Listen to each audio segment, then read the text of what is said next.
ታውቃላችሁ ግን አሜሪካን ሀገር ውስጥ እጅግ በጣም የተደራጀ ሌብነት እንዳለ ያ በተለይ አዲስ የሚመጡ ሰዎች በጣም ነው የሚሸወዱበት። እና ዛሬ ስለዚህ ነገር ልንገራችሁማ። ይኸውላችሁ እዚህ ሀገር ያለው ሌብነት ይሄ ፊዚካል ስቲሊንግ አይደለም። ላይክ አሁን እኔ ሳስታውስ አዲስ አበባ ውስጥ ምናምን ስልካችሁን ይዛችሁት ከእጃችሁ ተመንጥፎ ምናምን ሰው ሊሄድ ይችላል። እዚህ ሀገር ብዙ እንደዛ አይነት ነገር የለም። ምክንያቱም ተከታትለው የመድረስ እድል አላቸው ምናምን አንዳንድ ቦታዎች ላይ ማለት ነው። ስልካችሁን ረስታችሁ ብትሄዱ ወይም ደግሞ የሆነ አይተም ረስታችሁ ብትሄዱ ሎስት ፋውንድ ላይ ልታገኙ ትችላላችሁ። ወይ የካምፓስ ሴኪሪቲ ቦታ ሄዳችሁ ልታገኙ ትችላላችሁ ምናምን ማለት ነው። ይውላችሁ እዚህ ሀገር ያለው ሌብነት እንደሱ አይደለም። እዚህ ሀገር እጅግ በጣም ፕሮፌሽናል እና የረቀቀ ከመሆኑ የተነሳ ማለት ነው እየሰረቁ እንደሆነ ራሱ አታውቁም እኮ ነው የምላችሁ የእውነት ከተለያዩ ድርጅቶች ጋር ተያይዞ የሚመጡላችሁ ዌብሳይቶች ስካመር ዌብሳይቶች ማለት ነው። እነሱ ናችሁ በጣም በብዛት የሰዎችን ገንዘብ የሚጨርሱት። ይውላችሁ እነዚህ አንደኛ መጀመሪያ ስልክ ስትገዙ ምናምን እየደወሉ እንደዚህ አይነት ሎተሪ ደርሷቸዋል፣ እንደዚህ አይነት መኪና ደርሷቸዋል፣ እንደዚህ አይነት እጣ አውጡ፣ እንደዚህ አይነት ካምፓኒ ውስጥ ግቡ ምናምን ሲጀመር አያውቋችሁም። የእነሱ አላማ ሶሻል ሴኪሪቲ ነንበራችሁን ወይም ዴት ኦፍ በርዛችሁን ማግኘት ነው። ስለዚህ ቢ ኬርፉል። እንደዚህ አይነት ስልክ ጥሪ የምታገኙ ሰዎች እንዴ በቃ አትመልሱላቸው፣ አታገኟቸው፣ ብሎክ ደም ዶንት ኢቨን ሪፕላይ፣ አታንሱት። ባይዘዊ በጣም ብዙ ሰው እኔም እውነት ይመስለኝ ነበር እንዴ ለምን እድል ካለ አልሞክርም ነው። የለም እንደዛ የሚባል ነገር። በቃ the only way out you have to work hard እውነት ለመናገር ማለት ነው። ከዛ ወርክ ስማርት የሚባለው ነገር ይመጣል። ስለዚህ እንደዚህ አይነት ሰዎችን ተጠንቀቁ። ሁለተኛ ደግሞ የካምፓኒ ዌብሳይት ውስጥ ስትገቡ ማለት ነው የመጀመሪያዎቹ የሚመጡላቸው ዌብሳይቶች ስካም ዌብሳይቶች ናቸው። ለምሳሌ የአንድ ኤርላይንስን ሰርች ስታደርጉ ኢንተርኔት ላይ ማለት ነው 4-5 ሌሎች ድርጅቶች ይመጣሉ። ከእንትና ጋር አፊሊየትድ ነን ምናምን አብረን እንሰራለን ምናምን። ኖ አፊሊዬሽን። እናንተ ዌብሳይት ላይ ገብታችሁ በቀላሉ መስራት የምትችሉትን ወይም ደግሞ ድርጅቱ ጋር ደውላችሁ መጨረስ የምትችሉትን ጉዳይ ገንዘብ አስከፍለው የእናንተን ገንዘብ በልተው ክሬዲት ካርድ ኢንፎርሜሽናችሁን ወስደው which is dangerous ከዛ እናስተካክለላችሁ ነው ይሉ ኖ ዶንት ዱ ዳት። እኔ ካንዴም 2 ጊዜ ተሸውጃለሁ። በተለይ ደግሞ ከኤርላይንስ ጋር ተያይዞ ምናምን ማለት ነው። ስለዚህ እነዚህን በጣም ተጠንቀቁ። ትክክለኛውን የካምፓኒ ዌብሳይት በደንብ አጣርታችሁ ነው ስልክ ቁጥራቸውን መደወል ያለባችሁ። ስታነጋገሯቸው በደንብ ጥያቄ ጠይቁ። ምንም ችግር የለውም እንዴ ገንዘባችሁን ልትከፍሉ አይደል እንዴ? ጠይቁ ጥያቄ በደንብ እውነት ቢ ኬርፉል አባውት ዳት። ሶስተኛ ደግሞ አሁን የመጣው ፕሮፌሽናል ሌብነት ምን እንደሆነ ታውቃላችሁ? የሆነ ዲል ውስጥ ሊያስገቧችሁ ይሞክሩና ያለውን ሳይድ ኢፌክት አይነግሯችሁም። ለምሳሌ 2 ላፕታፕ የምትገዙ ከሆነ አንደኛው 50% ፍሪ ይሆናል ይሏቸዋል። ከዛ ይሄንን ብቻ ነው የሚነግሯችሁ because they are sales professionals right? ከዛ እናንተ ገብታችሁ 2 ላፕታፕ ከገዛችሁ በኋላ ምንድነው ሀፕን የሚያደርገው? አይ የዚህ ላፕታፕ እኮ ለማስከፈት ዊንዶውስ እንትን ለማስደረግ ምናምን ኤክስትራ $200 መክፈል አለባችሁ። እሺ ብላችሁ ስትከፍሉ አይ ከኢንተርኔቱ ጋር ኮኔክት ለማድረግ ኤክስትራ $50። እሺ ብላችሁ ስትከፍሉ አይ ይሄንን ለማግኘት ሌላ አይፓድ መግዛት አለባችሁ። እናንተ ለላፕቶፕ ልታወጡት ከነበረው ብር እጥፉን ያስከፍሏችኋል ማለት ነው። እራስ ነው የሚያዞረው። በጣም ኬርፉል መሆን አለባችሁ። ደጋግማችሁ ዌብሳይታቸውን ቼክ ማድረግ፣ ደጋግማችሁ መጠየቅ፣ ከመወሰናችሁ በፊት ብዙ ነገር ማጣራት መቻል አለባችሁ እና ተጠንቀቁ። ኢትስ ሶ ፕሮፌሽናል ማለት ነው። በጣም ጥሩ ሰርቪስ የሚሰጥ እስኪመስላችሁ ድረስ እና እባካችሁ ቢ ኬርፉል። ደግሞ ሌላ ቪዲዮ እንድሰራላችሁ የምትፈልጉ ከሆነም እዚህ ጉዳይ ላይ ደግሞ ለእሜ ነው እሺ። ያ ይሄንን ሼር ላድርጋችሁ በጣም አኖ እያደረገኝ ስለነበረ ነው። መልካም ጊዜ ይሆንላችሁ። ቻው። አረንጓዴ ጫት የባህር ዳር ከተገኘ ኮሎምቢያ ይባላል።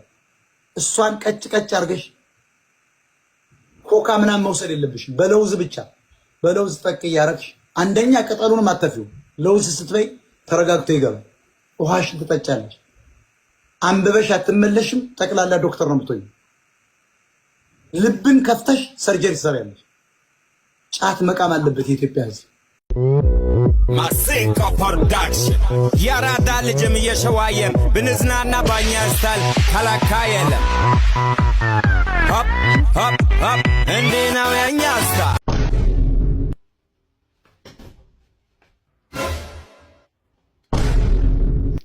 ኧረ ተው አንተ ልጅ ይህን ማምሸትህን ድገመው።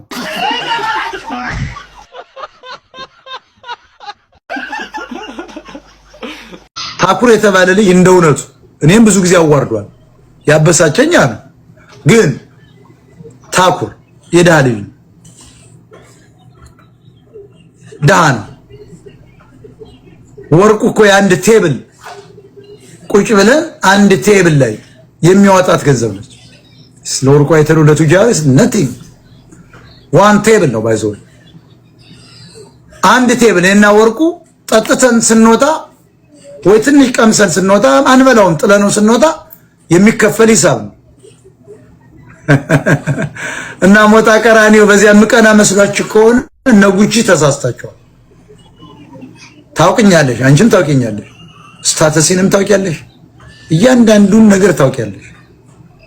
ያው ትንሽ ያው መታ ስላረግሽኝ ያው ላይቭ ላይ ያሳየቻት ነገር ያችን ትኖ ምናምን ብያል። እሱም ስህተት ነው። አንቺ ብትአርቢ እኮ ሴት ነች መናገር የለብኝ። ዞሮ ዞሮ በረኪና ብትል እኔ ቅሬታ የሚስባት ሰው አይደለም። ባይዘው አይዶም ሴት ናታ ማገበኝ ሷን አምል ሶሻል ሚዲያ ላይ እንዳያጠፉ የብዙ ነገር እንዳረኩ አይታችኋል። ከኔ ጠላት የሚባለው ጋር ቁጭ ብላ ይቻላል። እንደ ሰው ስታስቡ ትናደዳላችሁ። ሰው ነኛ።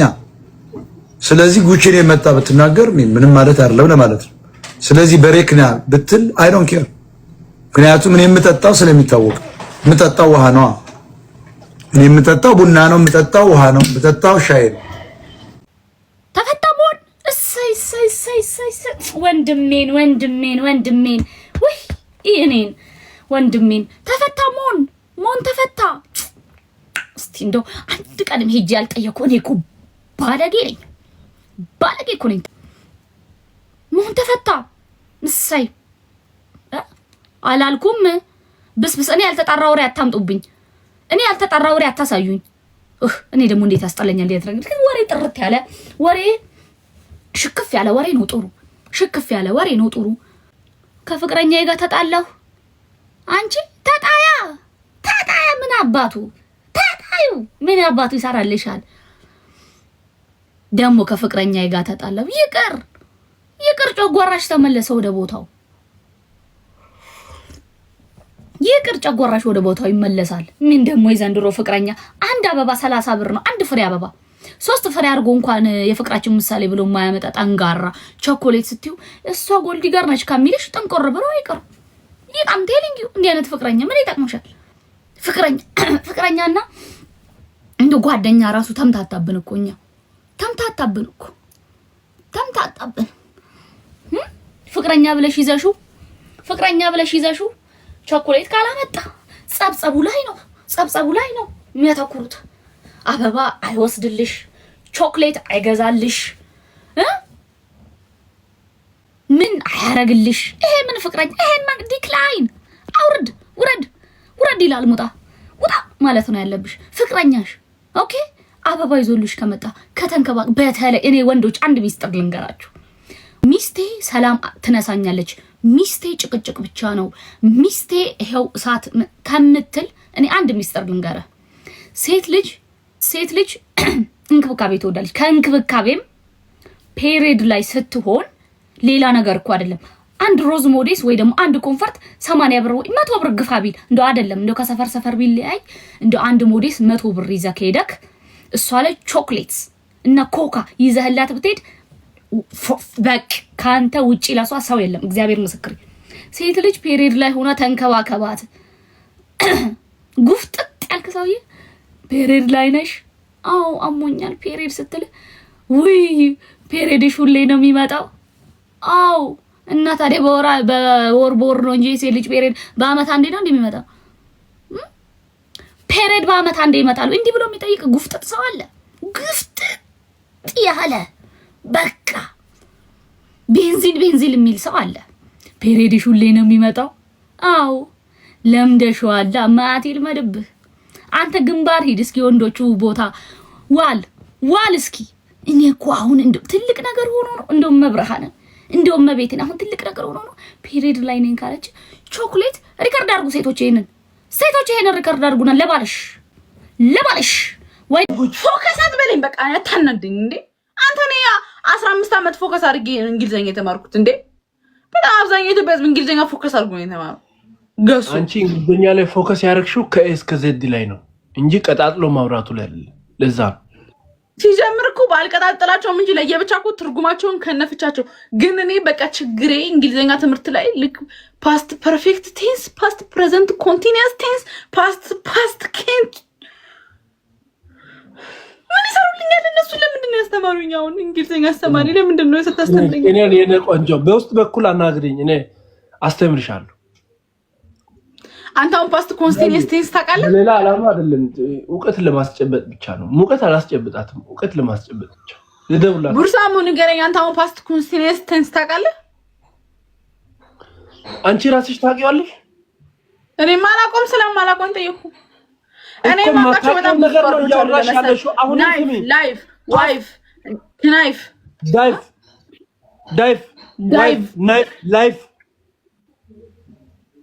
ዋይፋይ ቡርሳሙ ማሞ ወይ ማሞ ገነሞ ፓስታ በእምነት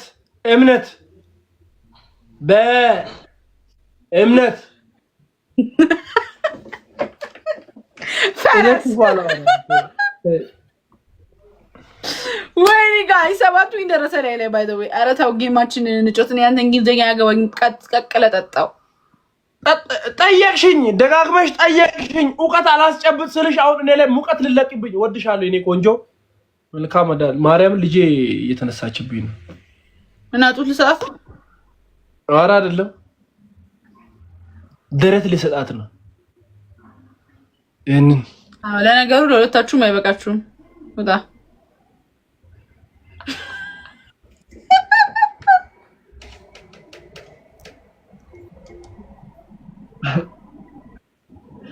ማርያም እኔ እኮ ከቡርሳሙ ጋር ዛሬ ነው ገና ላይ ጆይን ያደረኩት። ጋይስ ግን ቪዲዮቹ በጣም ተከታታይ የመጡ ነበር። እንደማውቀው ሰው ነው የተጫወተው። ውጣ በቃ በእናትህ ለምንድን ነው ውጣ ምናምን ያለሽ? እንደ ጓገጭ ብለሽ ነው እንድታደውጣ የምትይኝ? you have to respect me, you have to give me respect። ምን ሆነሽ? ኧረ አከብራታለሁ። እንደ ሶስት ልጆች አባት እኮ ነህ እንዴ? እኔ እናት ራሱ የሶስት ልጆች እናት አይደለችም እንኳን እኔ አመዳም። አንቺ ራሱ የአራት ልጆች እናት ሆነሽ እኔ እንደዚህ እንትን አልኩ። በቃ ማሂድና ጥቡ ማን ነው? አጥባት ማን ነው? ልጅህ ትጥባ ጥቡ አጥባት ጥቡ አንቺ ባለ ልጅ ያንተሽ አልከም እንዴ? ውጪ በቃ ውጪ ደላደሪ። አረ መውጫውን ሳይሆን መግቢያው ነው የጠፋኝ። ወደ ልብሽ 26 ዓመቱ አይደለም ይሄ ልጅ እውነት። ወደ ልብሽ መግቢያው ነው የጠፋኝ። እኔ መውጫው አልጠፋኝም እኮ። እኔ ቆይ ሚስትህን አስቀምጠህ ግን ወደ ልብሽ ዶክተር ነህ እንዴ አንተ? እንዴት ነው አምናህ እንዴ ተቀመጠችው? እኔ በሆን ባሌ ብትሆን እንዳነጣጥሬ በአፍንጫህ በኩል ነበር የምገባው። ሰይጣን ግዳዩ ነው እንደውም አንዱ ልጅ ነበር ማሳዝልህ። እንደዚህ አይነት እንዳታወራ አንዱ ልጅ አሳዝልህ ነበር። እኔ በሆን የእንደዚህ አይነት ሴት ወሬ እየሰማሽ የኔ ህይወት ላይ አንድ ተጨማሪ ካልኩላት ነው። ኤማ እንደውም ልጁን አሳዝዩ። አንዱ ልጅ በጀርባ ያዘል። እኔ ባሌ ብትሆን ኖሮ ሁለት ልጅ አቅፌ አንዱ ልጅ አዝለ ነበር። አልሆንም፣ አልፈልግሽም፣ አልሆንም። ምን እንደምትሆነው በእናትህ እኮ እኔ በሆን አልኩ። አንዱ ልጅ አሳዝልሃለሁ፣ አንድ ልጅ አዝለህ ትገባለህ። በፍጹም በቃ አትሆኝም፣ አልፈልግሽም። የወተት ጥረት ነው እንደዚህ የሚያደርግህ። በቃ አልፈልግሽም። ትፈልጊያለሽ? ነዳጅ ጨርሰህ ነው? ነዳጅ ጨርሰህ ነው? ምን ልታነጂኝ ነው? ፉት በልበት ልታነጂኝ ነው?